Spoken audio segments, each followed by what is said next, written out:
Madame la Présidente, mes chers collègues, comme il est évoqué dans cette décision budgétaire modificative, les acquisitions concernant la phase 2 du projet de la ligne nouvelle Montpellier-Perpignan,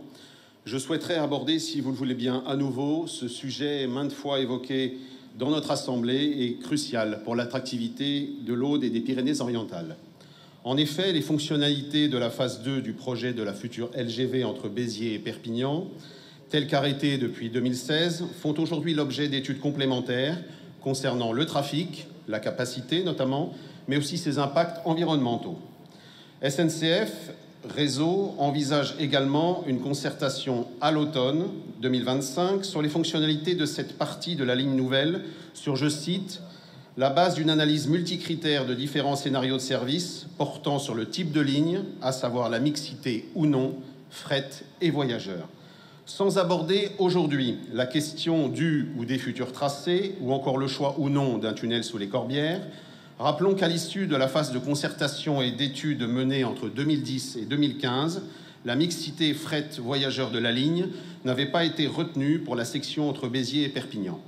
Ce choix, acté par décision ministérielle du 29 janvier 2016, s'appuyait, je cite, sur un bénéfice pour l'exploitation et la qualité de service qui n'est pas démontré par les études prévisionnelles de trafic et d'exploitation, un surcoût financier important induit par une complexité technique supplémentaire.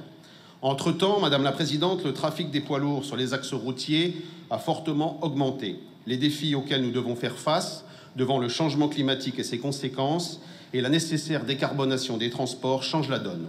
En effet, il ne faudrait pas que cette portion de ligne entre Perpignan et Béziers, soit 92 km, soit le maillon faible du corridor fret Méditerranée, alors que les objectifs fixés par le plan stratégique national de développement du fret ont pour ambition de voir celui-ci multiplié par 2, mais aussi de faire baisser le nombre de camions sur les routes, améliorant ainsi la qualité de l'air sur les grands axes de circulation et favorisant la diminution des accidents. Rappelons qu'un train de fret qui circule, c'est jusqu'à 45 camions de moins sur nos routes. Entre Béziers et Rivesaltes, le projet de SNCF Réseau reposerait donc sur l'exploitation intensive de la ligne existante, réservant la ligne nouvelle au seul TGV. La ligne classique devrait donc supporter tous les trains de fret, tous les TER, tous les intercités et les TGV caboteurs. Or, elle est fragile, comme l'illustre l'effondrement d'une partie de la ligne en 2019, est déjà signalée comme saturée dans un rapport de 2016. Vous l'aurez compris, la mixité sur la totalité du parcours est capitale pour affronter à la fois l'augmentation projetée du trafic de fret, assurer une qualité de service et le report modal des voyageurs de la voiture au train. Pour toutes ces raisons évoquées, au-delà de notre groupe et des clivages partisans, tenant compte que la majorité des élus des territoires concernés soutiennent la mixité totale fret-voyageurs du tronçon de la phase 2